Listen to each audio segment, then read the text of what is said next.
السلام علیکم۔ یہ ہے اردو ایکشن ٹیلز۔ آپ سب سے گزارش ہے کہ میری اس ویڈیو کو لائک اور شیئر کریں اور میرے چینل کو سبسکرائب کریں۔ یہ ہے حضرت سلمان فارسی رضی اللہ عنہ کی اسلام قبول کرنے کی ایمان افروز داستان اور حضرت محمد صلی اللہ علیہ وسلم کی سوانح عمری چویائے حق، جو مولانا عبدالحلیم شرر نے بطور ناول لکھی ہے۔ حصہ دوم،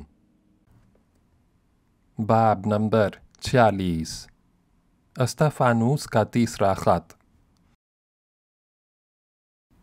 مذکورہ سابق تحریر بھیج کے حضرت سلمان رضی اللہ عنہ استفانوس کے جواب کا انتظار کرنے لگے، مگر انہیں ادھر سے کوئی تحریر نہ آتی تھی اور ان کا تردد بڑھتا جاتا تھا۔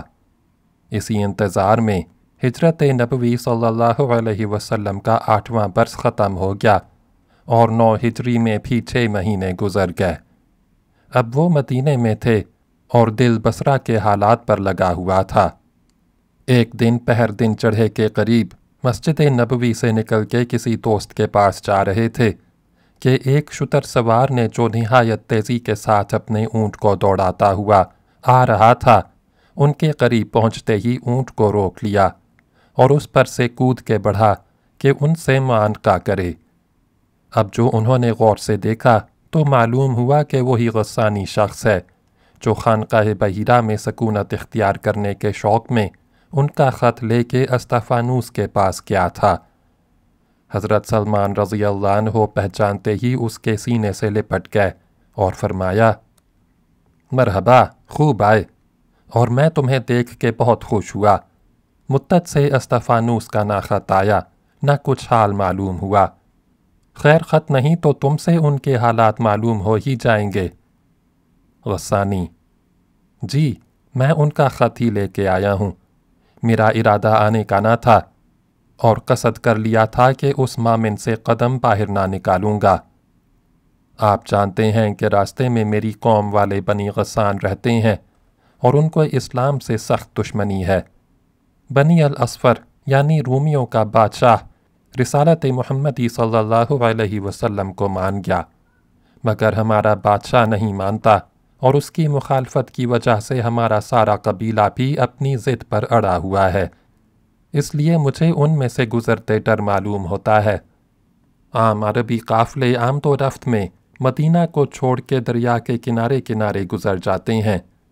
مجبوراً استفانوس کے کہنے سے مجھے کو ان کا نامہ پر بن کے آنا پڑا۔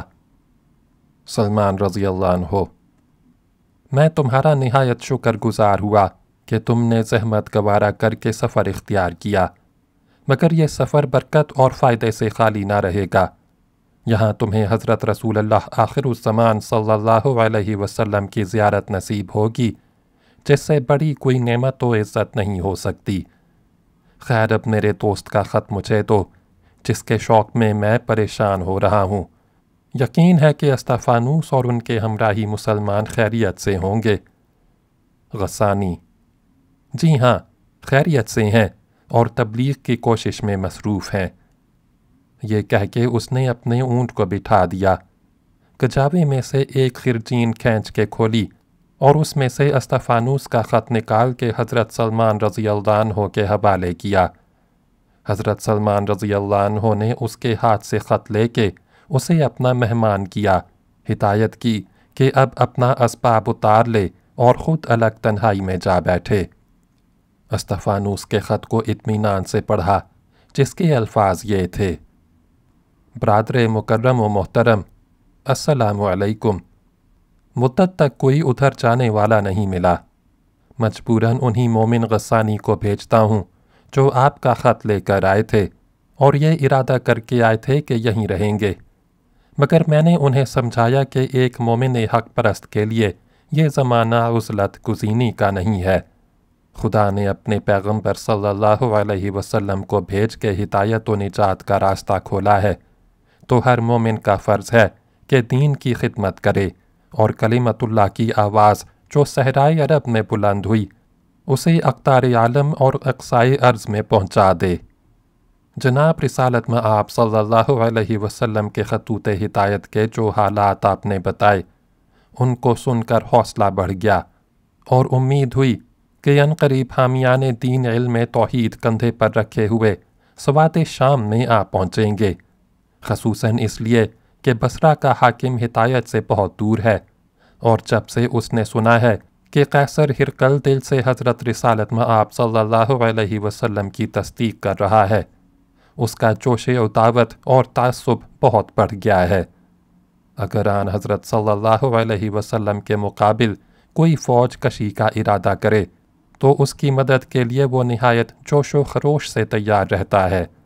اسے میرے مسلمان ہونے کا حال بھی معلوم ہو گیا، اور جو مسیحی اسقف میرے خلاف لوگوں کو ابھارتے اور دین حق کی پیروی سے روکتے ہیں ان کا ممدو و معاون ہے، اور مجھے زیادہ کامیابی نہ حاصل ہونے کا اصلی باعث وہی ہے۔ میرا دعویٰ ہے کہ اسلام کے اصول اس قدر سیدھے سادھے اور سچے ہیں، اور رسالت محمدی صلی اللہ علیہ وسلم کی حقیقت اس قدر روشن اور نمایاں ہے کہ ممکن نہیں کہ کوئی ذی ہوش اور صاحب الرائے محض ان کو قبول کرنے میں ذرا تأمل کرے، مگر یہاں کے اساقفہ محض اس اندیشے سے کہ ان کی فوقیت اور سرغنائی جاتی رہے گی فضول حجتیں اور بے دلائل بحثیں پیش کرتے ہیں، اور حاکم اپنی حکومت جاتے رہنے کے خوف سے اس کا ممدو و معاون بن جاتا ہے۔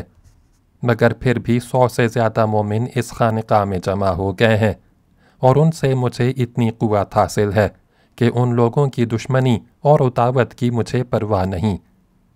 میرے دل میں ایک شبہ مدت سے چلا آتا ہے اور کئی بار آپ کو لکھنا چاہا، مگر اس اندیشے سے جرأت نہ ہوئی کہ پیغمبر صلی اللہ علیہ وسلم کے کسی فعل پر اعتراض کرنا بے دینی اور کفر ہے۔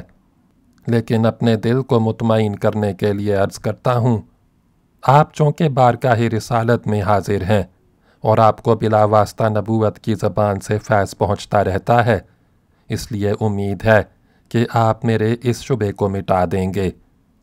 میں نے پہلے بھی سنا تھا اور آپ کی تحریروں سے بھی ظاہر ہوتا ہے کہ حضرت رسول آخر الزمان صلی اللہ علیہ وسلم نے متعدد نکاح کیے ہیں۔ میرا یہ خیال ہے کہ ایک نکاح بھی خدا کی طرف سے روحانی تعلقات کے منقطع کرنے کے لیے کافی ہے، نہ کہ بہت سے نکاح۔ حضرت رسول صلی اللہ علیہ وسلم کا یہ کون سا معجزہ ہے کہ عورتوں کی صحبت میں رہنے پر بھی دل کی نورانیت میں فرق نہیں آتا۔ ہمارے یہاں کے تمام مقتداؤں بلکہ ساری دنیا کے عابد و زاہد لوگوں کا متفق عقیدہ ہے کہ دنیاوی عیش دل کی صفائی میں زنگ لگا دیتا ہے اور انسان کو روحانیت کی بلندی سے گرا کے روز بروز تحت الثری میں پہنچاتا جاتا ہے۔ بہرحال ادب کے ساتھ التجا ہے کہ میرے شبہ کو رفع کیجیے۔ مجھے افواہی طور پر معلوم ہوتا ہے کہ بنو غسان اور رومی دشمنان دین پھر شورش پر آمادہ ہیں، چنانچہ ان اطراف میں تیاریاں ہو رہی ہیں کہ ایک بہت بڑے لشکر سے حملہ کر کے مدینہ کی قوت توڑ دی جائے، اور دینوی عظمت کے ساتھ پیغمبر آخر الزمان صلی اللہ علیہ وسلم کا دین الہی بھی بیخ و پن سے اکھاڑ کے پھینک دیا جائے۔ یہ یقین ہے کہ خدائے ذوالجلال نے اپنے پیغمبر کو یہاں کی خوفناک ہلچل سے آگاہ کر دیا ہوگا، اور شاید نہ معلوم ہوا تو میں آپ کو خبر دیتا ہوں کہ جناب رسالت میں آپ صلی اللہ علیہ وسلم کے خلاف یہاں ایک قیامت برپا ہونے والی ہے جس سے آپ کو ہوشیار رہنا چاہیے۔ والسلام، طالب ہدایت استفانوس۔ باب نمبر 47، حضرت سلمان رضی اللہ عنہ کا 16واں خط، اگلی ویڈیو میں سنیں۔